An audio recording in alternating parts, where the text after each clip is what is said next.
ஓம் ஸ்ரீ குருப்யோ நம ஸ்ரீ மகாபரிவாஜனம் மகாபரிவாஜனம் மகாபரிவாஜனம். இன்றைக்கி தெய்வத்தின் குரல் பாகம் 5 சங்கர சரித்தம் என்ற தலைப்பில் பிரிவாக சொல்கிறது மேலே வாசிக்கிறேன். இது பக்கம் 875 ஆரம்பிக்கிறது. அதனால்தான் இங்கே கிணற்றின் பிரயோஜனம் சமுத்திரத்தில் கிடைக்காதா என்று கேட்காமல் சுப்பயசி நல்ல ஜலம் நிரம்பிய உப்பு ஜலமில்லை சுத்த ஜலம் நிரம்பிய பிரவாகத்தில் கிடைக்காதா என்று கேட்டிருக்கிறது. கிணற்று ஜலம்தான் அழுக்குள்ளது, தூர்கீர் வார வேண்டியிருப்பது, மகாநதியில் தூர் வார வேண்டி வருவதுண்டோ? அப்படி அழுக்கற்ற அமலப்பிரவாகமாக அத்வைத வித்யை இருக்கிறது. மற்ற சாஸ்திரங்கள் கொஞ்சமாவது தூர்வார வேண்டிய கிணறுகள் தான். இதைத்தான் கீதையிலும் பகவான் சொல்லியிருக்கிறார். சகல வேதங்களும், அதாவது வேதங்களில் விரிவாக உள்ள கர்மகாண்டம் முழுதும் சின்ன சின்ன ஊற்றுகளைப் போல கொஞ்சம் கொஞ்சம் பலனை கொடுக்கும் அநேக கர்மாக்களைத்தான் சொல்லியிருக்கிறது. உதபானம் என்றால் குடிக்க ஏதோ கொஞ்சம் ஜலம் தரும் சின்ன ஊற்று, சிற்றூரல். அந்த பலன்களில் ஆசைக்காகவே அவற்றிலே நீ போனேயானால் அர்ஜுனனை பார்த்து சொல்கிறார், ஆசை அழுக்கு முக்குண அழுக்கு எல்லாம் படிந்து வீணாய் போய்விடுவாய். நானாவிதமான ஆசை பூர்த்திகளில் ஓடிக்கொண்டு ஒரு நிச்சய புத்தியும் பெறாமல் கெட்டுப்போவாய். அப்படி பண்ணாதே. குணாதீதமாக ஆசைகள் அற்று போகும் நிலையாக உள்ள அத்வைத ஆத்மாவையே பிடித்துக்கொள். அது சிற்றூரல் அல்ல, எங்கே பார்த்தாலும் பரவியுள்ள பெரிய ஜலப்பிரவாகம். அது இருக்கும்போது இவற்றை ஏன் பிடித்து கொள்ள வேண்டும்? ஊற்றுக்களின் பிரயோஜனத்தை எல்லாம் கூட்டினாலும் அதைவிட பிரவாகத்தின் பிரயோஜனம்தானே பெரிசு. அப்படி கர்மகாண்டத்தில் செய்யும் பலவற்றின் பிரயோஜனங்களுக்கும் மேலானது ஞானகாண்டத்தினால் பெறும் ஆத்மசித்தி. ஞானமடைந்த பிராமணன் ஞானம் வேண்டாம் கர்மாவே எல்லாம் என்று பண்ணிக்கொண்டு போகும் பிராமணனை சொல்லவில்லை. அதனால்தான் பிராமணஸ்ய விஜானதா என்று சொல்கிறேன்.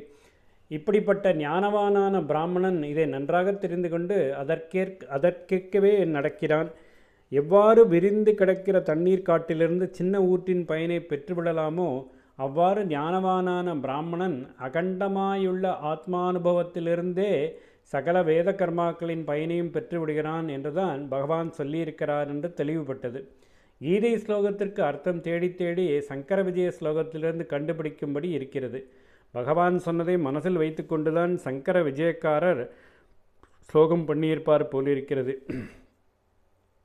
சாரம் என்னவென்றால், பெரிய பிரவாகமாக மகாநதியாக இருப்பது அத்வைதம். பாக்கி சாஸ்திரங்கள் தத்துவங்கள் எல்லாம் ஊற்று, கிணறு, குட்டை, வாவி மாதிரி தான். அந்த மகாநதியினால் உண்டாகிற பிரயோஜனத்துக்குள்ளேயே இந்த ஊற்று, கிணறு, குட்டை, வாவி முதலானவற்றால் உண்டாகும் சிறு சிறு பிரயோஜனங்களும் அடங்கிவிடும்.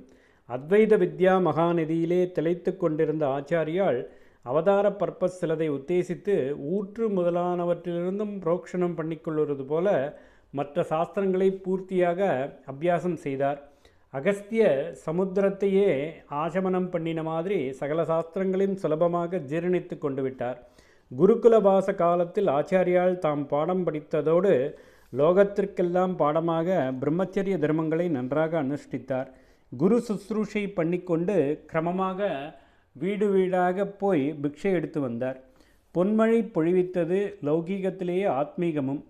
அந்த மாதிரி ஒரு நாள் காலம்பர, அன்றைக்கு துவாதசி என்று சொல்வார்கள், ஒரு வீட்டுக்கு போய் முறைப்படி பவதி பிக்ஷாந்தேகி என்று கேட்டார். அது பரம தாரித்ரிய தசையிலிருந்த ஒரு பிராமணனின் வீடு. அவனுக்கு அனுகிரகம் பண்ணவே பால பிரம்மச்சாரி அங்கே போனார் போலிருக்கிறது.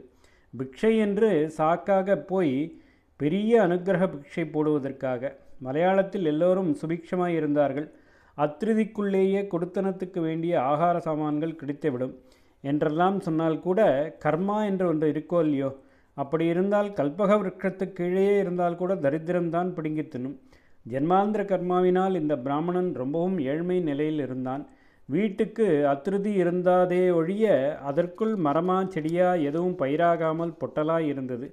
உஞ்சவிருத்திக்கு வீடு வீடாக அரிசி தானத்துக்கு அந்த பிராமணன் போவான். சாதாரணமாக உஞ்சவிருத்தி பிராமணன் வந்தால் போடாமல் இருக்க மாட்டார்கள்.